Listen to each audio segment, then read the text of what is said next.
penyidik di Polda Metro Jaya. Menurut Kapolda Metro Jaya, Irjen M. Iriawan, pihaknya akan menindaklanjuti pernyataan Jessica dan berkoordinasi dengan Divisi Propam Mabes Polri. Propam Mabes Polri juga telah merespon dengan mendalami dan menganalisa terkait apa yang diungkapkan Jessica Kumala Wongso dalam persidangan.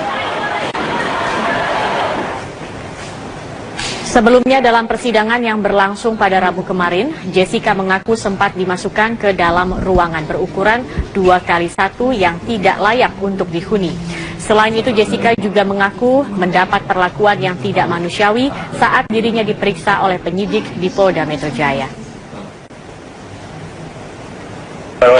Krisnamurti itu, ya itu kan baru sepihak, ya nanti mungkin akan didalami oleh Propam karena ini masukan buat kita. Kenapa dulu Jessica tidak mengatakan dulu waktu dia dalam pemeriksaan, kan ada kuasa hukumnya. Namun demikian ini kan masukan. Kami pikir Propam Mabes Polri sudah merespon karena tadi kami dari Mabes juga sudah menganalisa tentang keterangan yang Jessica sampaikan di persidangan. Ya.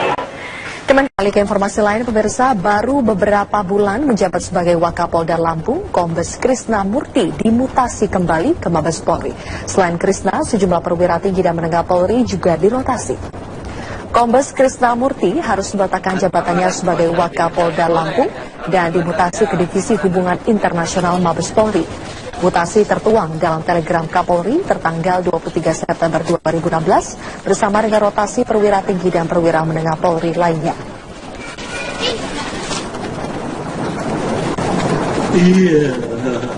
Mutasi Krisna bertepatan dengan mencuatnya kasus dugaan kekerasan yang sedang diselidiki Propam Polri. Selain itu, beredar video Krisna bercanda dengan seorang anak dan terdengar perempuan memanggil Papa.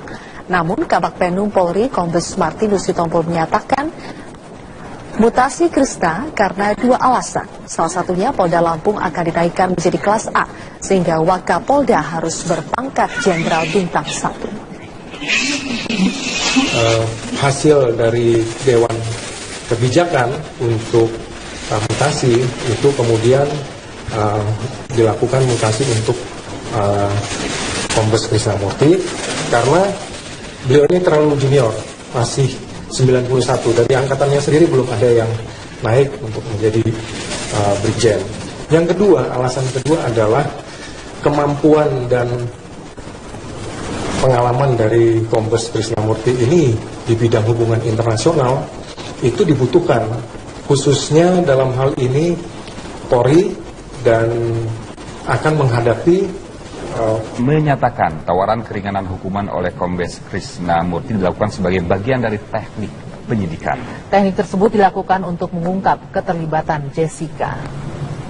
Bisa saja nanti kita dengar keterangannya, tapi kan bisa saja mereka memiliki alasan-alasan khusus. Kadang-kadang penyidik itu memiliki banyak trik sekali ya untuk melakukan melakukan pendekatan dalam rangka untuk membuat tersangka menjadi mengaku.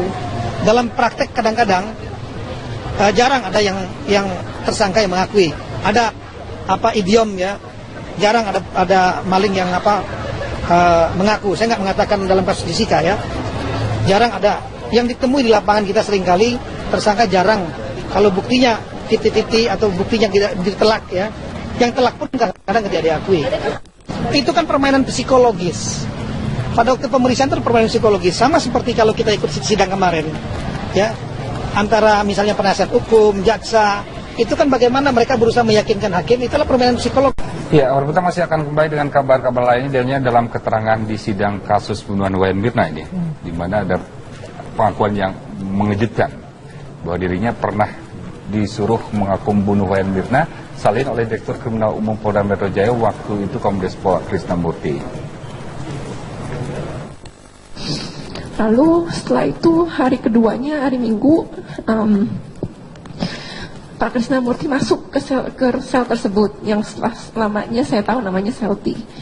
Dia masuk ke sel T, lalu dia bilang, saya mau ngomong gitu kan, ya udah saya keluar. Terus saya dibawa ke satu ruangan yang akhirnya saya tahu ruangan staff. Saya duduk di situ berhadap-hadapan, lalu pintunya dibuka, di depan situ ada kayak meja piket penjaga.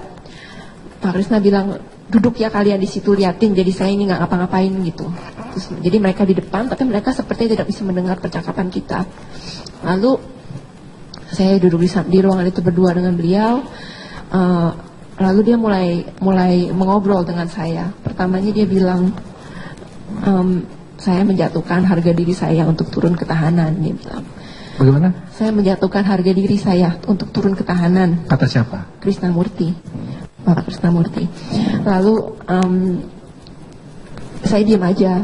Lalu dia mulai menceritakan kalau saya itu sebenarnya bingung menangkap kamu ini bagaimana. Tapi saya berdoa dan saya yakin demi Allah saya harus menandatangani surat penangkapan kamu untuk ditahan di sini. Saya mempertaruhkan jabatan saya untuk menjadikan kamu sebagai tersangka itu. Lalu saya hanya diam saja di situ. Lama-lama, lalu dia mulai bercerita. Ini ganti pakai bahasa Inggris ngomongnya. Oh, bahasa Inggris ya? Pakai bahasa Inggris dia bilang, dulu saya lama kerja di PBB, katanya begitu. Saya begini-begini, lama tinggal di New York, seperti itulah. Lalu dia menunjukkan ke saya kalau saya ini sebenarnya hatinya baik. Saya punya kucing kesayangan saya di rumah. Ini ada fotonya nih, saya kasih lihat. Terus ada foto dia lagi meluk kucingnya. Ini ada 15.000 likes, katanya begitu. Terus itu di Facebook, foto Facebooknya dia sama kucing. Terus lalu dia bilang, oh ya saya baru nembak mati teroris kemarinnya, baru-baru ini. Itu kan, saya diam aja dengerin dia Pak. Terus udah gitu, dia bilang begini, kamu ngaku aja, katanya CCTV-nya udah ada, kamu menaruh sesuatu di minumannya Mirna. Itu sudah di zoom berkali-kali, dia bilang. Kalau kamu mengaku sekarang, kamu nggak akan lah dihukum mati. Seumur hidup juga saya akan nggak kasih. Paling cuma 7 tahun, lalu nanti dipotong-potong apa-apa, paling kamu sebentar lagi keluar. Terus kamu tahu pengacara kamu yang sepupu kamu, saudara kamu itu katanya, dia udah nyerah sama kamu sekarang, dia nggak akan bisa belain kamu lagi. Dan dia nggak dibayar juga kan dia sepupu kamu. Dia nanya begitu. Terus ya saya duduk bengong di situ, saya bingung Pak. Ini orang ini maksudnya apa? Dia mau suruh saya ngaku apa? Jadi saya diam aja, saya dengerin dia. Ada saya stres. Berapa lama saudara dikurung di sana? Dikurung di sel 4 bulan. 4 bulan di sel itu terus? Tidak ada ventilasi? Waktu saya bulan ketiga, ya saya merasa napas saya udah mulai nggak enak. Lalu akhirnya saya sakit kan, saya minta tolong satu polwan untuk menelpon Pak Hidayat. Lalu besokannya diperiksa sama dokter di Bidokes di sana. Setelah itu disepakati kalau akan dipasangkan exhaust di kamar itu, di sel itu. Tadinya nggak ada exhaust? Nggak ada. Hanya iya begitu aja, ruangan begitu aja. Tutup sama sekali. Pokoknya tembok, pintunya besi setebal gini. Iya. Terus nggak bisa dia keluar? Cuma lubang A4. Gitu. Itu sebenarnya saudara sakit waktu itu? Iya, karena udaranya mungkin juga tidak baik, karena di tempat itu juga sangat kotor. Ya, karena saya juga sendirian di situ, nggak ada apapun. Saya cuma bisa baca, saya bisa nulis, nggak ada komunikasi dengan. Maksudnya saya dikunjungin emang, tapi saya harus ditaruh di tempat yang kecil seperti itu sendirian. 4 bulan. Itu buat saya itu sangat menyeramkan dan menakutkan sekali. Ya, selain itu Jessica Kumala Wongso menceritakan pengalamannya ketika menjalani hipnoterapi saat dirinya belum berstatus tersangka di Polda Metro Jaya. Saat menjalani hipnoterapi, Jessica mengaku tidak didampingi pengacaranya. Lalu di dalam ruangan itu ada beberapa orang yang saya mukanya nggak kenalin siapa, mungkin saya nggak pernah ketemu atau saya lupa. Tapi yang saya ingat ada Bapak Heriawan itu ada di sana. Itu sepertinya ruangan dia juga. Lalu setelah itu saya hanya disuruh duduk, ditanya-tanya beberapa pertanyaan. Lalu setelah lama kemudian saya tidak tahu kenapa saya mendadak lemes. Setelah itu saya ditanyakan pertanyaan yang jawabannya iya dan tidak, tapi saya tidak boleh jawab pakai mulut, saya hanya pakai tangan, ya tidak gitu, begini. Saudara tertidur, sadar, nggak sadar? Pada saat itu saya masih nggak ngantuk, begitu aja. Hipnotis gitu ya? Sepertinya, saya terusnya kalau ditanya saya benar-benar ngeblank Pak, lupa. Tapi saya ingat terakhir-terakhirnya saya cuma yes no gitu. Kayak ditanya apa, saya tinggal tangannya saya gini-gini. Terus selama saya tidak sadar total. Lama-lama saudara tidak sadar. Itu berapa lamanya saya tidak tahu. Berapa lama pun saudara di ruangan itu nggak tahu. Saya nggak Ada berapa orang di ruangan itu? Waktu sebelum saya tidak sadar, saya tidak ingat Pak. Cuman ada lebih dari 2 orang sepertinya. 2 atau 3 orang, lebih dari 2-3 orang. Ya. Waktu itu saudara didampingi pengacara? Tidak. Tidak. Pengacara saya di ruangan yang lain, tidak boleh masuk bersama saya. Tidak boleh masuk. Itu saudara tahu itu apa? Hipnoterapi atau apa? Saudara tahu? Saya tidak diberitahukan saya mau diapain. Saya cuma ditanya-tanya, terus tahu-tahu saya begitu aja. Terus setelah berapa lama pun saudara saya nggak tahu. Baik. Setelah itu dibangunkan atau gimana? Pokoknya saya bangun aja, terus saya ya bingung kan. Oh iya, oh iya saya tadi di sini gitu. Apa kata mereka setelah saudara dilakukan seperti itu? Mereka ada 1 orang di depan saya yang ngeliatin saya aja gitu, melototin, ngeliatin gitu. Terus udah gitu, setelah itu saya bingung aja. Lalu saya ditunjukkan, ayo ikuti saya gitu, gesturnya mau ke ruangan lain, menuju ke ruangan lain. Itu udah malam Pak. Terus saya lihat jam kan saat itu saya masih megang handphone tuh, saya lihat jam, sekitar udah tengah malam sih ingat saya. Udah dibilang bahwa kamu sudah mengaku begini atau memang tidak ada apa-apa? Tidak, saya cuma dapat komentar, saya dapat pertanyaan, kamu kalau mau pacaran butuh yang sama agama atau tidak? Soalnya kamu tipe saya banget, begitu saya dibilang begitu. Yang bilang itu siapa? Itu Bapak Heri. Pak Heriawan. Ya, Kapolri Jenderal Polisi Tito Karnavian menyatakan tawaran keringanan hukuman oleh Kombes Krisnamurti dilakukan sebagai bagian dari teknik penyidikan. Teknik tersebut dilakukan untuk mengungkap keterlibatan Jessica. Bisa saja nanti kita dengar keterangannya, tapi kan bisa saja mereka memiliki alasan-alasan khusus. Kadang-kadang penyidik itu memiliki banyak trik sekali ya untuk melakukan melakukan pendekatan dalam rangka untuk membuat tersangka menjadi mengaku. Dalam praktek kadang-kadang jarang ada yang tersangka yang mengakui. Ada idiom ya, jarang ada maling yang mengaku. Saya nggak mengatakan dalam kasus Jessica ya, jarang ada. Yang ditemui di lapangan kita seringkali tersangka jarang. Kalau buktinya titik-titik atau buktinya ditelak ya, yang telak pun kadang-kadang tidak diakui. Itu kan permainan psikologis. Pada waktu pemeriksaan itu permainan psikologis, sama seperti kalau kita ikut sidang kemarin, ya, antara misalnya penasihat hukum, jaksa, itu kan bagaimana mereka berusaha meyakinkan hakim, itulah permainan psikologis. Masuk ke sel tersebut, yang lamanya saya tahu namanya sel T. Dia masuk ke sel T, lalu dia bilang, saya mau ngomong gitu kan, ya udah saya keluar. Terus saya dibawa ke satu ruangan, yang akhirnya saya tahu ruangan staff. Saya duduk di situ berhadap-hadapan, lalu pintunya dibuka, di depan situ ada kayak meja piket penjaga. Pak Krisna bilang, duduk ya kalian di situ liatin, jadi saya ini nggak ngapa-ngapain gitu. Terus, jadi mereka di depan, tapi mereka seperti tidak bisa mendengar percakapan kita. Lalu saya duduk di ruangan itu berdua dengan beliau. Lalu dia mulai mengobrol dengan saya. Pertamanya dia bilang, saya menjatuhkan harga diri saya untuk turun ke tahanan, dia bilang. Bagaimana? Saya menjatuhkan harga diri saya untuk turun ke tahanan. Kata siapa? Krisnamurti, Bapak Krisnamurti. Lalu saya diam aja. Lalu dia mulai menceritakan kalau saya itu sebenarnya bingung menangkap kamu ini bagaimana, tapi saya berdoa dan saya yakin demi Allah saya harus menandatangani surat penangkapan kamu untuk ditahan di sini. Saya mempertaruhkan jabatan saya untuk menjadikan kamu sebagai tersangka itu.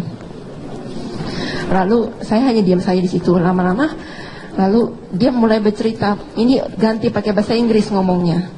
Oh, bahasa Inggris ya? Pakai bahasa Inggris dia bilang, dulu saya lama kerja di PBB, katanya begitu. Saya begini-begini, lama tinggal di New York, seperti itulah. Lalu dia menunjukkan ke saya kalau saya ini sebenarnya hatinya baik. Saya punya kucing kesayangan saya di rumah. Ini ada fotonya nih, saya kasih lihat. Terus ada foto dia lagi meluk kucingnya. Ini ada 15.000 likes katanya begitu. Terus itu di Facebook, foto Facebooknya dia sama kucing. Terus dia Lalu dia bilang, oh ya saya baru nembak mati teroris kemarinnya, baru-baru ini. Itu kan, saya diam aja dengerin dia Pak. Terus udah gitu, dia bilang gini, kamu penyidik di Polda Metro Jaya. Menurut Kapolda Metro Jaya, Irjen M. Iriawan, pihaknya akan menindaklanjuti pernyataan Jessica dan berkoordinasi dengan Divisi Propam Mabes Polri.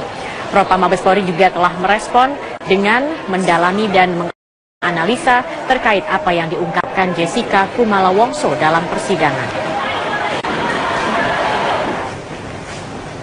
Sebelumnya dalam persidangan yang berlangsung pada Rabu kemarin, Jessica mengaku sempat dimasukkan ke dalam ruangan berukuran 2x1 yang tidak layak untuk dihuni. Selain itu, Jessica juga mengaku mendapat perlakuan yang tidak manusiawi saat dirinya diperiksa oleh penyidik di Polda Metro Jaya. Krisnamurti itu, ya itu kan baru sepihak, ya nanti mungkin akan didalami oleh Propam karena ini masukan buat kita. Kenapa dulu Jessica tidak mengatakan dulu waktu ya dalam pemeriksaan kan ada kuasa hukumnya, namun demikian ini kan masukan. Kami pikir Propam Mabes Polri sudah merespon karena tadi kami dari Mabes juga sudah menganalisa tentang keterangan yang Jessica sampaikan di persidangan. Ya. Kembali ke informasi lain, pemirsa, baru beberapa bulan menjabat sebagai Wakapolda Lampung, Kombes Krisna Murti dimutasi kembali ke Mabes Polri. Selain Krisna, sejumlah perwira tinggi dan menengah Polri juga dirotasi. Kombes Krisna Murti harus meletakkan jabatannya sebagai Wakapolda Lampung dan dimutasi ke Divisi Hubungan Internasional Mabes Polri. Mutasi tertuang dalam telegram Kapolri tertanggal 23 September 2016 bersama dengan rotasi perwira tinggi dan perwira menengah Polri lainnya.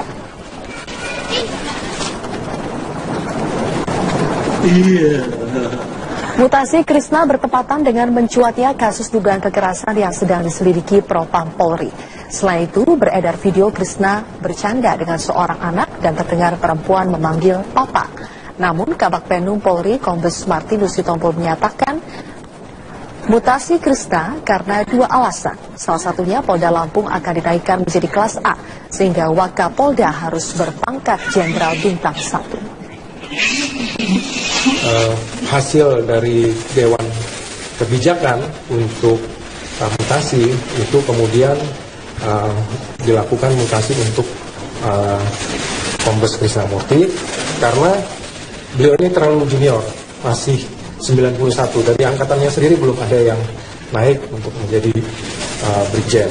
Yang kedua, alasan kedua adalah kemampuan dan pengalaman dari Kombes Krisna Murti ini di bidang hubungan internasional itu dibutuhkan, khususnya dalam hal ini Polri dan akan menghadapi menyatakan tawaran keringanan hukuman oleh Kombes Krisna Murti dilakukan sebagai bagian dari teknik penyidikan.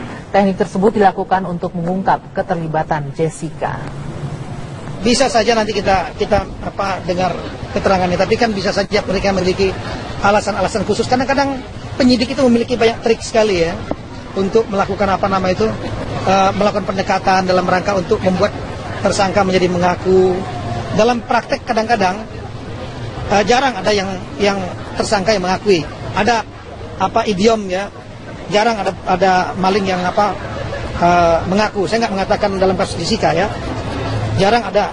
Yang ditemui di lapangan kita seringkali tersangka jarang. Kalau buktinya titik-titik atau buktinya tidak ditelak ya, yang telak pun kadang-kadang tidak diakui. Itu kan permainan psikologis. Pada waktu pemeriksaan itu permainan psikologis, sama seperti kalau kita ikut sidang kemarin ya, antara misalnya penasihat hukum, jaksa, itu kan bagaimana mereka berusaha meyakinkan hakim, itulah permainan psikolog. Ya, kita masih akan kembali dengan kabar-kabar lainnya dalam keterangan di sidang kasus pembunuhan Wayan Mirna ini, di mana ada pengakuan yang mengejutkan bahwa dirinya pernah disuruh mengaku membunuh Wayan Mirna, salin oleh Direktur Kriminal Umum Polda Metro Jaya waktu itu Kombes Krisna Murti. Lalu setelah itu hari keduanya, hari Minggu, Pak Krisna Murti belum berstatus tersangka di Polda Metro Jaya. Saat menjalani hipnoterapi, Jessica mengaku tidak didampingi pengacaranya. Lalu di dalam ruangan itu ada beberapa orang yang saya mukanya nggak kenalin siapa, mungkin saya nggak pernah ketemu atau saya lupa. Tapi yang saya ingat ada Bapak Heriawan itu ada di sana. Itu sepertinya ruangan dia juga. Lalu setelah itu saya hanya disuruh duduk, ditanya-tanya beberapa pertanyaan. Lalu setelah lama kemudian saya tidak tahu kenapa saya mendadak lemes. Setelah itu saya ditanyakan pertanyaan yang jawabannya iya dan tidak, tapi saya tidak boleh jawab pakai mulut, saya hanya pakai tangan, ya tidak gitu, begini. Saudara tertidur, sadar, nggak sadar? Pada saat itu saya masih nggak ngantuk, Ngantuk? begitu aja. Hipnotis gitu ya? Sepertinya, saya terus terang kalau ditanya saya benar-benar ngeblank Pak, lupa. Tapi saya ingat terakhir-terakhirnya saya cuma yes no gitu. Kayak ditanya apa, saya tinggal tangannya saya gini-gini. Terus lama saya tidak sadar total. Lama-lama saudara tidak sadar? Itu berapa lamanya saya tidak tahu. Berapa lama pun saudara di ruangan itu nggak tahu? Saya nggak Ada tahu. berapa orang di ruangan itu? Waktu sebelum saya tidak sadar, saya tidak ingat Pak. Cuman ada lebih dari 2 orang sepertinya. 2 atau 3 orang, lebih dari 2-3 orang. Ya. Waktu itu saudara didampingi pengacara? Tidak. Tidak? Pengacara saya di ruangan yang lain, tidak boleh masuk bersama saya. Tidak boleh masuk? Itu saudara tahu itu apa? Hipnoterapi atau apa? Saudara tahu? Saya tidak diberitahukan saya mau diapain. Saya cuma ditanya-tanya, terus tahu-tahu saya begitu aja. Terus setelah berapa lama pun saudara, saya nggak tahu. Lain. Setelah itu bangun, dibangunkan atau gimana? Pokoknya saya bangun aja, terus saya ya bingung kan. Oh iya, oh ini, oh iya saya tadi di sini gitu. Apa kata mereka setelah saudara dilakukan seperti itu? Mereka ada satu orang di depan saya yang ngeliatin saya aja gitu, melototin, ngeliatin gitu. Terus udah gitu, setelah itu saya, kamu ngaku aja, katanya CCTV-nya udah ada, kamu menaruh sesuatu di minumannya Mirna. Itu sudah di zoom berkali-kali, dia bilang, kalau kamu mau ngaku sekarang, kamu nggak akan lah dihukum mati. Seumur hidup juga saya akan saya nggak kasih. Paling cuma 7 tahun, lalu nanti dipotong-potong apa-apa, paling kamu sebentar lagi keluar.